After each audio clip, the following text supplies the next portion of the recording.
शिक्षण, लोकसंस्कृती आणि लोकसाहित्याचं स्फुल्लिंग चेतवणारा कार्यक्रम लोकजागर. लोकजागर. श्रोतेहो, आज लोकजागर या कार्यक्रमात मत्स्यबीज संगोपनातून रोजगार निर्मिती या विषयावर डॉक्टर भूषण सानप, मत्स्य व्यवसाय विकास अधिकारी, प्रादेशिक कार्यालय अमरावती यांची स्नेहल ठाकरे यांनी घेतलेली मुलाखत आपण ऐकणार आहात. या कार्यक्रमाचे सादरकर्ते आहेत आशिष गावंडे. श्रोतेहो, लोकजागर या कार्यक्रमात आपल्या सर्व रसिक श्रोत्यांचं मी मनापासून स्वागत करते. श्रोतेहो, नदी, तलाव, सागर किनारी मत्स्यबीजाची गाथा न्यारी. लहानसे बीज मोठी आशा, मत्स्यपालनाची सुंदर भाषा. काळजीपूर्वक संगोपन केले, स्वच्छ पाणी अन्नही दिले, तर बीजातून मासे वाढतील छान आणि उद्योजकांचे उजळेती भान.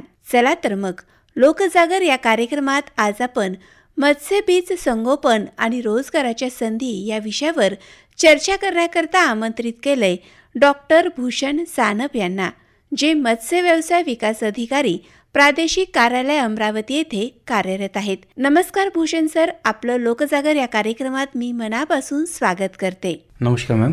सर, मत्स्यबीज पालन म्हणजे काय आणि मत्स्य व्यवसायाच्या साखळीत त्याचं महत्त्व आपण काय सांगाल? मॅडम, मत्स्य शेती आणि मासेमारी या दोन गटांमध्ये त्यांना आपण विभागू शकतो. सध्या स्थितीत मासेमारी आपण कशी करतो, तर मासेमारी नैसर्गिक स्रोतांमध्ये, जिथे सागर, नद्या, त्यानंतर जलाशय मोठे मोठे, तर अशा ठिकाणी नैसर्गिकरित्या जे मासे तयार होतात आणि पकडतो त्या माशांना, तर त्याला आपण मासेमारी म्हणू शकतो. पण मत्स्य शेती हा त्यापेक्षा भिन्न आहे. मत्स्य शेती म्हणजे एक प्रकारे शेती करतो तर त्या पद्धतीने शेती आपल्याला करायची असते मत्स्य शेतीमध्ये, म्हणूनच त्याला मत्स्य शेती असं म्हणतात. सर, आपल्या भागात मत्स्यबीज पालनासाठी कोणकोणत्या प्रकारच्या संधी उपलब्ध आहेत? अमरावती जिल्ह्याची जर आपण विचार केला तर आज सध्या स्थितीत 2 कोटी मत्स्य बोटुकलीची आवश्यकता आपल्या आज जिल्ह्याला आहे आणि पूर्ण विभागाची मागणी जवळपास 14 ते 17 कोटी मत्स्य बोटुकलीची आहे. आणि सध्या स्थितीत अमरावती जिल्ह्यातून फक्त 10 ते 15 लाखच मत्स्य बोटुकली आपण आज शासनामार्फत विक्री करतो. मत्स्य बीजांचे बरेच प्रकार आहेत. मत्स्य बीजांमध्ये आपण भारतीय प्रमुख कार्पमध्ये कतला, रोहू आणि मृगल ह्या 3 प्रजाती येतात. त्यानंतर कार्प माशामध्ये सिप्रिनस असतो, त्यानंतर ग्रास कार्प आहे, सिल्वर कार्प आहे. तर याही बीजांची आज मागणी बाजारात आहे. त्यानंतर मरळ मासा आहे, पंगेशियस आहे, तिलापिया आहे. ह्या नवीन ज्या व्यावसायिकदृष्ट्या मागणी असलेले मासे आहेत त्यांच्या बीजाचं उत्पादन करून आपण आज त्या बाजारात त्यांना उपलब्ध करून दिल्यास ह्या संधी आपल्याला उपलब्ध होऊ शकतात. सर, मत्स्यबीज निर्मितीची संपूर्ण प्रक्रिया सोप्या भाषेत आपण कसं समजून सांगाल? मत्स्यबीज निर्मिती जर सांगायची झाली तर मत्स्यबीजच्या काही स्टेप्स असतात. म्हणजे बीजाची सुद्धा आपण तुलना करू तर कृषी खात्यात आपल्याला जे बीज तयार होतं, तर बीज हे तुम्हाला पूर्ण वर्षभरही त्याचा साठा तुमच्याकडे तो राहू शकतो. पण मत्स्य बीजाची जर तुलना केली तर त्याचा एक कालावधी आहे, त्या कालावधीतच ते बीज तुमच्याकडे उपलब्ध होतात. पण आता आधुनिकीकरण झालेलं आहे, त्यानंतर शास्त्रज्ञांनी बराच त्यावरती अभ्यास केल्यामुळे बीज आपल्याला हे वर्षभरही उपलब्ध राहू शकतं. पण तो एक जीव आहे जो हालचाल करणारा आहे. आणि कृषी बीज असतात, हे बियाणं जे आहे हे जर्मिनेटेड नसतं, हे एकदा जर्मिनेट झाल्यानंतरच त्याला आपण बीज म्हणतो. तर बीजाचे प्रकार काय असतात आपण त्यावरती बोलूया. तर बीजाचे प्रकार आहे मत्स्य जिरे, मत्स्य बीज. मत्स्य जिरे म्हणजे काय, जर तो जिऱ्याचा आकाराचा असतो त्याला आपण जिरे म्हणतो. त्यानंतर बीज हा जवळपास 2 ते 2.5 सेंटीमीटरचा असतो, त्याला आपण बीज म्हणतो. त्यानंतर अर्ध बोटुकली जर विचार केला तर 2.5 ते 3.5-4 सेंटीमीटर पर्यंत अर्ध बोटुकलीचा असतो. आणि बोटुकली हा 5 सेंटीमीटर 7 सेंटीमीटर पर्यंत आपण त्याला बोटुकली म्हणून समजतो. म्हणजे अगदी सोपं आहे. बोटुकली म्हणजे बोटाच्या आकाराचा, जिरं म्हणजे जिऱ्यासारखा असणारा. जिरं आणि बोटुकलीच्या मधली जी अवस्था असेल त्याला आपण बीज म्हणतो. म्हणजे काही लोकांच्या मागणी अशा असतात की आम्हाला कमी कालावधीत याची वाढ झाली पाहिजे. म्हणजे काही लोकांचं असतं की मला 4 महिन्यात 5 महिन्यात उत्पादन व्हायला पाहिजे. तर शास्त्रज्ञांनी त्यावरती सुद्धा संशोधन केलं. त्यानंतर त्या संशोधनातून आपण आज इयरलिंग हा प्रकार आपण प्रगत केलेला आहे, ज्यामध्ये मासा जो असतो, इयरलिंग म्हणजे काय तर बोटुकलीच्या आकाराचे मासे हे खूप जास्त घनतेने आपण माशाचं वाढ करतो, ज्यामुळे त्याची वाढ खुंटते आणि तो वर्षभराचा जो मासा असतो तर त्या वर्षभराचा झालेला मासा आपण हा एकदा जलाशयात सोडला तर त्याची भूक खूप वाढलेली असते आणि तो त्याच्या पूर्ण शरीरातले जे अवयव असतात त्याचे पूर्ण परिपक्व झालेले असतात, तर त्यामुळे तो वाढ खूप लवकर करून घेतो. तर अशा वेळेस त्याला जवळपास 4 ते 5 महिन्यात तुम्हाला तो बऱ्यापैकी 1 किलोच्या आकाराचा म्हणजे खाण्यायोग्य तो मासा होऊ शकतो. दर्जेदार मत्स्यबीज ओळखण्यासाठी कोणती निकष महत्वाची असतात? तर यामध्ये आपल्याला नक्कीच पहिले तर तो मासा चपळ असला पाहिजे. त्यानंतर त्यावरती कुठल्याही प्रकारचा रोग आहे किंवा नाही. पहिले तर आपल्याला ऑर्गनोलेप्टिक म्हणजे असंच की डोळ्याने आपण सहज त्याला बघू शकतो असे. तर त्यामध्ये त्याची चमक कशी आहे, शरीरावरची खवले कसे आहेत, त्याच्या पंखाला कुठली बुरशी किंवा कुठला जीवाणूचा काही प्रादुर्भाव झाला आहे का, त्याला डोळ्याने बघूनच आपल्याला लगेच लक्षात येईल की हे मासे निरोगी आहेत. आणि सर्वात महत्वाचं बघायचं झालं तर म्हणजे त्या माशाचा जर आकार एकसारखा असला ते सर्व बीज हे सुदृढ आणि चांगले आहेत. सर, मत्स्यबीज पालन व्यवसाय सुरू करण्यासाठी किती जागा, भांडवल आणि तांत्रिक ज्ञान आवश्यक असतं? मत्स्यबीज उत्पादन, मत्स्यबीज आणि मत्स्यशेती, एकदा मत्स्यशेती करणे हा थोडा सोपा भाग आहे आणि मत्स्यबीज उत्पादन करणे हा कठीण म्हणता येणार नाही, पण तरीही त्यामध्ये तंत्रज्ञानाचं खूप त्याला माहिती असावी. त्यानंतर मत्स्यबीज निर्मितीसाठी आपल्याला किमान 5 हेक्टर तरी जागा आपल्याकडे असायला हवी, ज्यामध्ये प्रजनक साठा आपल्याला जो आवश्यक असतो तो आपल्याकडे वर्षभर आपल्याला ठेवावा लागतो. तर वर्षभर ठेवल्यानंतर त्याच्यापासून म्हणजे सुदृढ जे प्रजनक असतील त्यापासून आपल्याला बीज तयार करावं लागतं. चांगल्या पद्धतीचं खाद्य त्याला दिलं पाहिजे. तो अनुवंशिकरित्या हा चांगला असला पाहिजे. त्यामध्ये प्रजनक हा एकाच आईवडिलांपासून आलेला नसून तो एक वेगवेगळ्या स्रोतापासून आपल्याला असलेला पाहिजे. त्यानंतर त्याची वाढ ही चांगली असली पाहिजे. ह्या गुणवत्ता त्याला खूप महत्त्वाच्या असतात. त्याच्यापासून होणारी जी पिल्ले असतात ती लवकर वाढणारी असतात. तर त्यामुळे ते पिल्ले जे आहेत तर ती पिल्ले ही आपण चांगलं बीज समजू शकतो. तर आता त्याच्या कशी करायची निर्मिती, तर त्यासाठी आपल्याला एक वर्तुळाकार हॅचरीची आवश्यकता असते. कारण मासे जे आहेत आपले भारतीय प्रमुख कार्प हे मासे फक्त वाहत्या पाण्यात प्रजनन करतात. म्हणजे त्यांना एक लक्षात येतं की पाऊस सुरू झालेला आहे, पाणी वाहायला लागलं आहे, तर तेव्हा ते प्रजनन आणि तो प्रजननाचा काळच असतो. तर अशा काळात ते पावसाळ्यामध्ये जून महिन्यात, जुलै महिन्यात आणि ऑगस्ट महिन्यापर्यंत ते प्रजनन आपण करून घेतो. माशांचं प्रेरित प्रजनन असतं ते. तर प्रेरित प्रजननासाठी आपल्याला लागणारी वर्तुळाकार हॅचरीमध्ये त्या पाण्याला आपण एक प्रकारचं वाहतं स्वरूप त्याला देतो. तर वाहतं स्वरूप दिल्यानंतर त्यामध्ये मासे म्हणजे प्रेरित प्रजननासाठी आपल्याला त्यांना संप्रेरके आपण त्यांना वापरतो, त्याला हार्मोन म्हणतात. तर ते इंजेक्ट केल्या जातात. त्याला वेगळ्या वेगळ्या पद्धती आहेत, इंट्रामस्क्युलर, इंट्रापेरिटोनियल. तर ह्या पद्धतीनंतर तो मासा अंडी ले करतो, म्हणजे बाळ जन्माला देतो. तर त्यानंतर ती जिरे अवस्था त्याची असते. तर 24 तासानंतर ती अंडे फुटून त्यांचं जिऱ्यामध्ये रूपांतर होतं. जिऱ्यांमध्ये जवळपास 3 दिवस म्हणजे 72 तास त्यांना एक नैसर्गिकरित्या त्याचं अन्न एक पिशवी असते, म्हणजे त्याला बाहेरून कुठल्याही प्रकारचं त्यांना आपल्याला अन्न द्यायची गरज पडत नाही. तर 3 दिवसांपर्यंत जी ती अन्नाची जी पिशवी असते त्यामध्ये त्याला योक सॅक म्हणतात इंग्लिशमध्ये. तर ते 3 दिवसांपर्यंत त्यांची ती राहते. तर 3 दिवसानंतर मग ते अवलंबून राहतात नैसर्गिक खाद्यावरती. तर जिऱ्यापासून आता मत्स्यबीजापर्यंत, तर मत्स्यबीज म्हणजे काय, तर तुम्हाला 2 सेंटीमीटर ते 2.5 सेंटीमीटर आपण त्यांना ते मग तलावामध्ये घेऊन जातो. तर तलाव जे असतात, तलावांचा आकार हा कधीही म्हणजे छोटा असावा. म्हणजे आता अगदी आपल्या बाळासारखं जरी विचार केला तर बाळाचं संगोपन आपण कसं करतो, तर त्याला नियमित जेवण मिळावं, त्याला वातावरण जे आहे पोषक असावं, त्याला म्हणजे अगदी जास्त थंड पण राहू नये, अगदी जास्त गरम पण राहू नये आणि आपल्याला त्याला नियंत्रण करता येऊ शकावं. असं सर्वात महत्त्वाचं आहे की माशांचे जे पंख असतात ते पूर्णपणे मोठे झालेले नसतात, त्यांचे अवयव पूर्णपणे तयार झालेले नसतात. तर त्यांना पोहायला, आणि तुम्ही जर मोठ्या तलाव जर सोडलं त्यांना पोहणं शक्य होणार नाही आणि ते त्यांची जी ऊर्जा आहे त्यातच नष्ट होऊन त्याचा जगण्याचा दर जो आहे तो कमी होऊ शकतो. तर मग बीजापासून आपण बोटुकलीपर्यंत वाढ करतो. तर त्याचे तलाव थोडे मोठे असतात.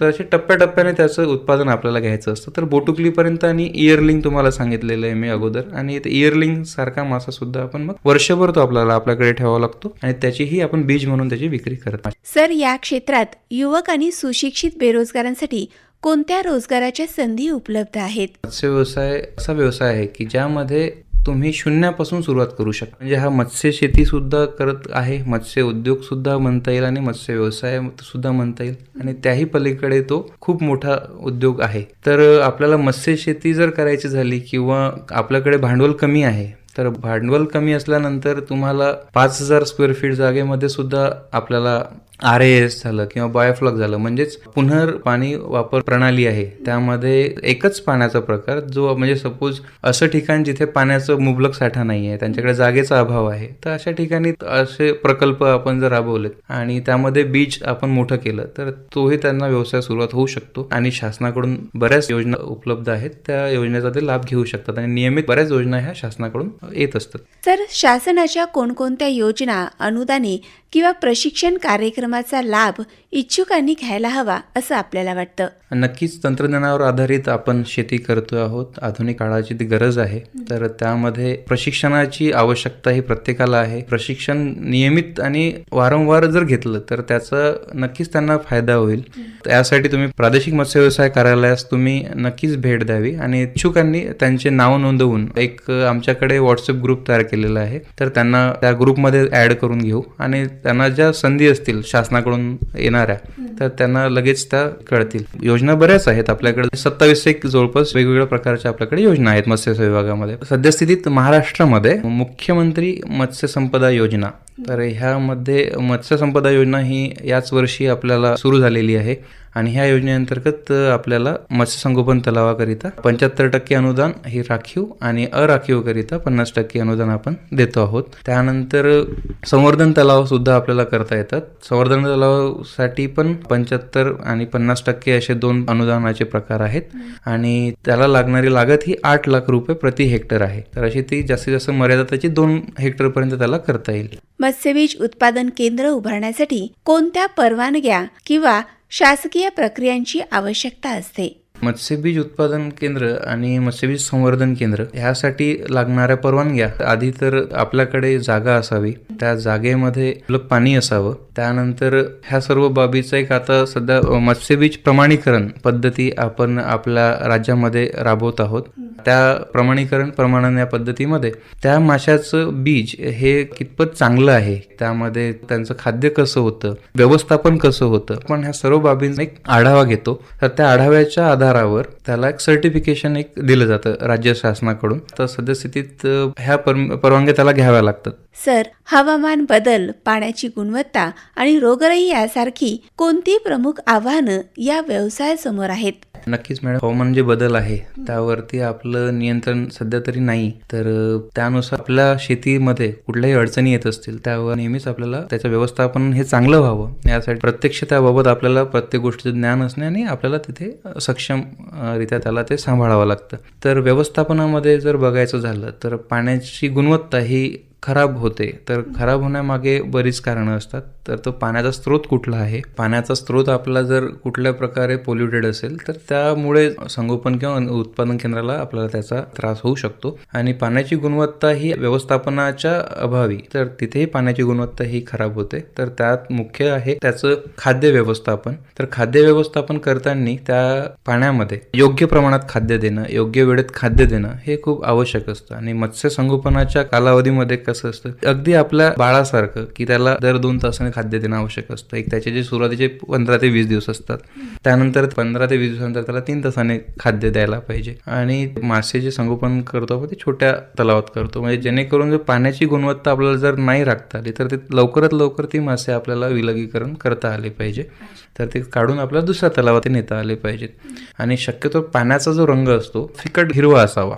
तर त्यावरून आपल्याला काय लक्षात येईल की ते फिकट हिरव्या रंगावरून त्यामध्ये प्लवंगाची उपलब्धता ही चांगली आहे आपण असं ठरवू शकतो. तर प्लवंग ही जी आहेत हे नैसर्गिक खाद्य आहेत. 2 प्रकारची प्लवंग असतात, एक आहे प्राणी प्लवंग आणि एक आहे वनस्पती प्लवंग. तर शक्यतो प्राणी प्लवंग ही जास्त आवश्यक असतात माशांना, म्हणूनच रंग असतो पाण्याचा तो फिकट हिरवा असावा. जर तो गडद हिरवा असला तर नक्कीच त्यामध्ये वनस्पती प्लवंगाचं प्रमाण जास्त आहे आणि त्यामुळे ऑक्सिजन डिप्लिशन म्हणजे जे प्राणवायू ज्याला म्हणतो आपण तर घटण्याची शक्यता शक्यता दाट असते. तर आणि प्राणवायू हा आवश्यक आहे, नाहीतर आपल्याला जगण्याचा दर हा कमी होऊ शकतो. जास्त घनतेनं आपण जेव्हा मासे एका ठिकाणी जेव्हा सांभाळायला ठेवतो तर त्या ठिकाणी आपल्याला एक रोगाचा प्रादुर्भाव होण्याची शक्यता दाट असते, कारण त्या घनतेनुसार त्याचं व्यवस्थापन असतं. त्याला जास्त प्रमाणात खाद्य द्यावं लागतं, त्याला जास्त प्रमाणात फर्टिलायझर्स म्हटल्यापेक्षा शेणखत त्याला जास्त द्यावं लागतं. तर त्यामुळे मग त्या व्यवस्थापनामध्ये आपल्याकडून थोडीशी जरी चूक झाली किंवा हवामानाचा तर बदल आहेच, हवामानातूनही ढगाळ वातावरण झालं किंवा त्यामध्ये अति म्हणजे आपल्याकडे समजा थंडीच्या काळामध्ये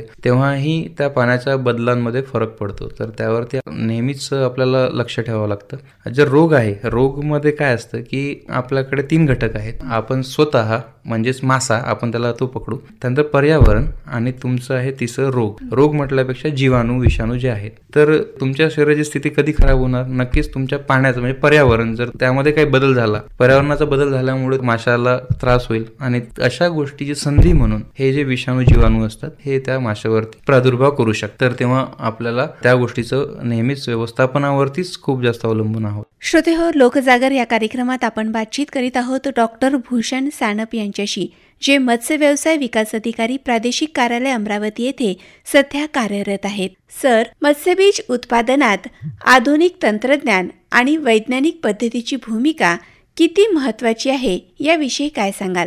आज मत्स्य व्यवसाय क्षेत्र खूप महत्त्वाचं ठरत आहे. यापूर्वी आपण शेतीपूरक व्यवसाय म्हणून याची दखल घेत होतो, पण आजच्या घडीला मत्स्य व्यवसाय हा पूरक व्यवसाय न राहता आज हा एक व्यवसाय आणि उद्योग म्हणून हा पुढे येतो आहे. तर त्यामध्ये आपल्याला व्यवस्थापन आणि आधुनिक तंत्रज्ञानाची आवश्यकता लागतेच, कारण यामधून येणारा जो लाभ आहे तर लाभाकरिता नक्कीच त्या शेतीमध्ये आपण जी मशागत करणे, त्यानंतर त्याला खाद्य देण्यासाठी आपल्याला त्याची आवश्यकता असते, त्याला योग्य वेळेत त्याचं निरीक्षण करणे आवश्यक असते. तर त्या निरीक्षणाकरिता आपल्याला AI तंत्रज्ञान पुढे आलेलं आहे. तर त्याच पद्धतीने त्याला ऑटो फीडर हा प्रकार आहे, म्हणजे जो स्वतःहून त्याचा जो ठराविक कालावधी आहे त्या कालावधीतच तो त्याला खाद्य देतो. त्यानंतर ऑटो वॉटर टेस्टिंग किट्स, म्हणजे त्याला डिटेक्शन तो करतो, म्हणजे तो स्वतःहूनच त्या पाण्याचं तपासणी करतो आणि त्या तपासणीनुसार तो आपल्याला जी माहिती पुरवतो की बाबा एवढ्या प्रमाणात यामध्ये प्राणवायू घटलेला आहे किंवा pHचं प्रमाण वाढलेलं आहे किंवा कमी झालेलं आहे. त्याच पद्धतीने आपल्याला काही अमोनिया असे काही नॉक्शियस गॅसेस आहेत. तर त्याचं जे शेती स्तरावरती एखाद्या शेतकऱ्याला हे शक्य नसतं, पण जो उद्योजक आहे त्याने जर ह्या गोष्टीचा जर त्याने उपयोग केला तर नक्कीच त्याला जास्त प्रमाणात त्याला लाभ होऊ शकतो, नफा होऊ शकतो. सर, मत्स्यबीज पालनासोबत इतर कोणते पूरक व्यवसाय जोडता येऊ शकतात? तर मत्स्य व्यवसायाला पूरक व्यवसाय सध्या स्थितीत तर एकात्मिक मत्स्य शेतीमध्ये मत्स्य शेतीसह कुक्कुटपालन, शेळी मेंढी पालन, वराह पालन, हॉर्टिकल्चर्स म्हणजे आपण फळ फुलं बाग हे पण तिथे आपण करू शकतो, त्यांच्या डाईक्स वरती किंवा त्याच्या शेजारच्या कंपाऊंड वरती. तर त्या पाण्याचा नक्कीच त्याला वापर होऊ शकतो. आणि पूरक व्यवसायामध्ये आणखी आहेत ज्यामध्ये आपल्याला पूरक व्यवसायामधून ट्रान्सपोर्टेशन म्हणजे त्याचं वाहतूक करणे माशाची, त्यामध्ये मत्स्य शेतीसाठी लागणारं खते आहेत, खाद्य आहेत, औषधी आहेत, ह्या सर्व हा पूरक व्यवसाय म्हणून त्याला आपण गृहीत धरू शकतो. सर, या क्षेत्रात यशस्वी होण्यासाठी नवउद्योजकांनी कोणत्या गोष्टीवर विशेष भर द्यावा लागतो असं आपल्याला वाटतं? नवोद्योजकांनी नक्कीच त्यांचे जे शेत आहे तर त्या शेतात ज्यापासून त्याचं उत्पादन वाढ होणार आहे तर त्या वाढ होणाऱ्या प्रत्येक घटकावरती त्यांचं लक्ष असावं. म्हणजे जसं की प्रजनक सर्वात महत्त्वाचा भाग आहे, कारण तिथूनच आपली बियाण्याची सुरुवात होणार आहे. आणि आपण बियाण्याची जर डेफिनेशन घेतली तर बियाणं म्हणजे काय, तर तुमच्या त्या बीजापासून पुढे काय उगवणार हे तिथून सुरुवात होईल. तर नक्कीच त्यांनी प्रजनकाची सुरुवात अगोदर त्यांनी काळजी घ्यायला पाहिजे. आणि संगोपन कालावधी हा 3 महिन्याचा असतो पूर्ण बीजाचा. तर 3 महिन्याच्या कालावधीमध्ये त्यांना पूर्णपणे त्यावरती लक्ष देणं आवश्यक आहे, कारण यामध्ये काय असतं की माशांची जवळपास 90% त्याचं मृत्यू होते, म्हणजे जवळपास जगण्याचा दर हा फक्त 10% आहे. आणि ज्या पद्धतीने मत्स्य बीजासाठी आपण व्यवस्थापन करतो आणि त्यापेक्षाही जास्त तुम्हाला जर उत्पादन हवं असेल तर व्यवस्थापनामध्ये आणखी आपल्याला काळजी घेणं आवश्यक आहे. सर, मत्स्यबीज उत्पादनामुळे मत्स्य उत्पादन वाढीस आणि अन्न सुरक्षेला कसा हातभार लागतो? नक्कीच अन्न सुरक्षेसाठी माशांचा खूप मोठा हातभार लागू शकतो भविष्यामध्ये. आज आपल्या राज्यात जरी आपण आज प्रति व्यक्ती 2 ते 3 किलो प्रतिवर्ष मासा आपण आज खातो आहोत असा आपला एक अहवाल आहे. पण अहवालानुसार आपण 2 kg खातो, 2 किलो फक्त मासे खातो वर्षभरात एक व्यक्ती. पण आज बघायचं झालं तर आज समुद्र झालेत, नद्या झाल्यात आणि मोठमोठे जलाशय झालेत. आपल्या पृथ्वी तलावरती आज 71% पाण्याचा साठा आहे. सांगायचं झालं तर आज अन्न सुरक्षेसाठी आपल्याकडे एवढ्या प्रमाणात मुबलक साठा असताना आपण कृषीवरती पूर्णपणे अवलंबून आहोतच. पण काही वेळ अशी कदाचित आली, म्हणजे येऊ नये, दुर्दैवानं कधीच येऊ नये, पण अशी वेळ कधी आली आणि अति पाऊस झाला तर नक्कीच तुम्हाला मत्स्यपालनाकडून तुम्ही जर काही मत्स्य उत्पादन घेऊ शकत असाल तर त्यामध्ये अन्न सुरक्षा आपल्याला त्या मार्गाने सुद्धा मिळू शकते. आणि अति पाऊसच आला नाही, म्हणजे असं पण आपण गृहीत धरू शकतो की पाऊस आला नाही, 1 वर्ष नाही आला, 2 वर्ष नाही आला, तर अशा वेळेत पण मत्स्य उत्पादनावरती आपल्याला अवलंबून राहावं लागू शकतं. कारण समुद्रात असलेला साठा किंवा नद्यांमध्ये असलेलं पाणी, मोठ्या जलाशयांमध्ये असलेलं पाणी, त्यामार्फतही आपल्याला काही प्रमाणात मासे उपलब्ध होऊ शकतात आणि अन्न स्रोतामध्ये त्याचा महत्वाचा भाग आपण आज ठरवू शकतो. आणि वाढती लोकसंख्या जर बघितली तर वाढत्या लोकसंख्येनुसार सध्या तरी आपल्याकडे जी टेरिस्ट्रियल लँड आहे त्यामध्ये कृषी उत्पादने आपण आज जे घेतो आहोत त्यामध्ये घट होत आहे आणि आवश्यकते प्रमाणात आपल्याला ते मुबलक प्रमाणात उपलब्ध होत नाही आहेत. तर हा एक चिपेस्ट प्रोटीन सोर्स म्हणून जर बघितला, म्हणजे स्वस्त दरात असा प्रथिनाचा स्रोत जो आज आपल्याला जीवनावश्यक बाबीसाठी खूप महत्वाचा ठरतो, मासा, ज्यामध्ये उच्च प्रथिन, अतिशय सहजपणे पचण्यासारखे प्रथिने यामध्ये आहेत. त्यानंतर EPA आणि DHA ज्यामध्ये आपण इसेन्शियल फॅटी ॲसिड्स ज्याला म्हणतो आपण, खूप जास्त मुबलक प्रमाणात यामध्ये इसेन्शियल फॅटी ॲसिड्स आहेत. आज जे आपण बदाम किंवा त्यानंतर कुठलेही तेलवर्गीय जे आपले पदे आहेत त्यांच्या तुलनेत यामध्ये बऱ्यापैकी ह्या फॅटी ॲसिड्सचं प्रमाण जास्त आहे, जो आपल्या बौद्धिक क्षमतेसाठी, त्यानंतर आपल्या रोगप्रतिकारक शक्तीसाठी याचा बऱ्यापैकी फायदा होतो. सर, आपल्या अनुभवातून एखादं यशस्वी उदाहरण आपल्याला सांगता येईल का, ज्यामुळे इतर अनेक उद्योजकांना प्रेरणा मिळेल? आपल्या जिल्ह्यामध्येच मत्स्यबीज उत्पादनासाठी बऱ्याच लोकांनी मत्स्य संगोपन तलाव केलेले आहेत, योजनेचा लाभ घेतलेला आहे.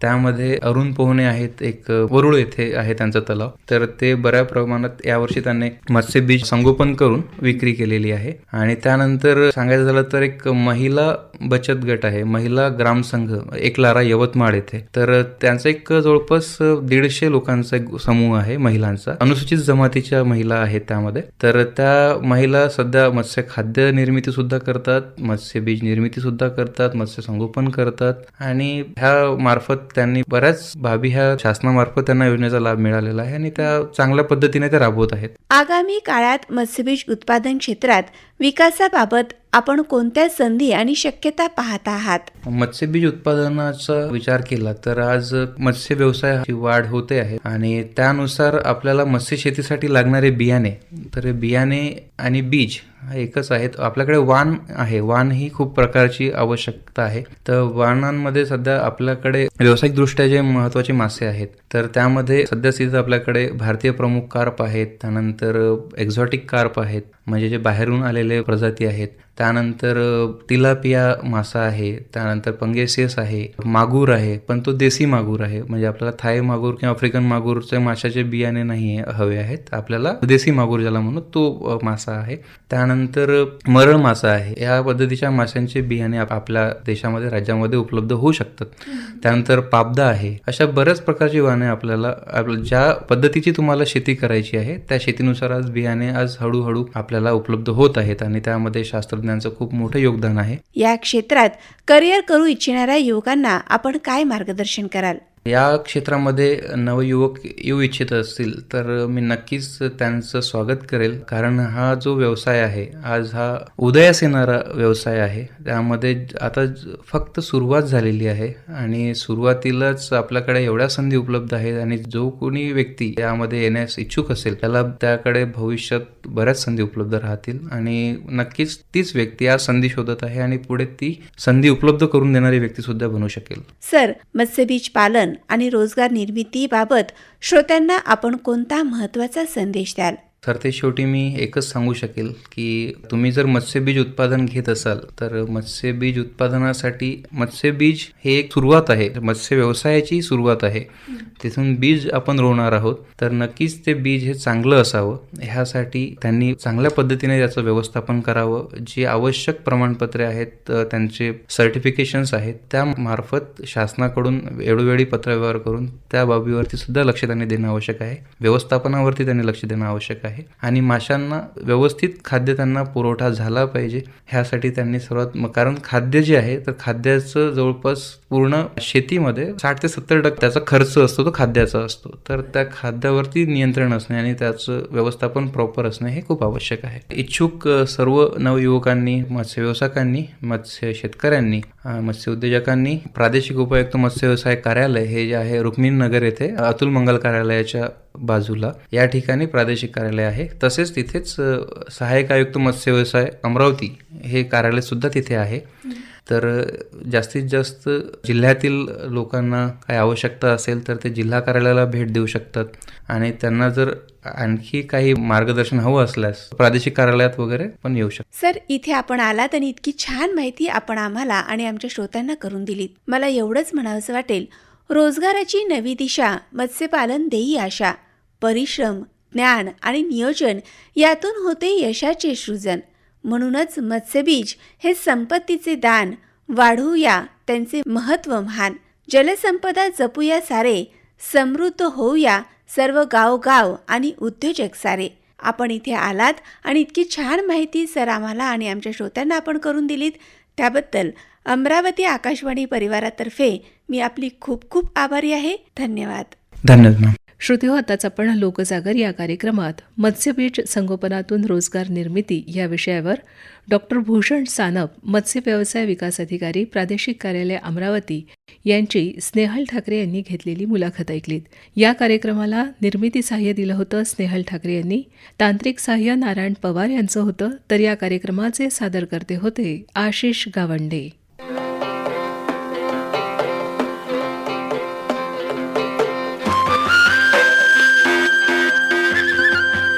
लोकशिक्षण, लोकसंस्कृती आणि लोकसाहित्याचं स्फुल्लिंग चेतवणारा कार्यक्रम लोकजागर. लोकजागर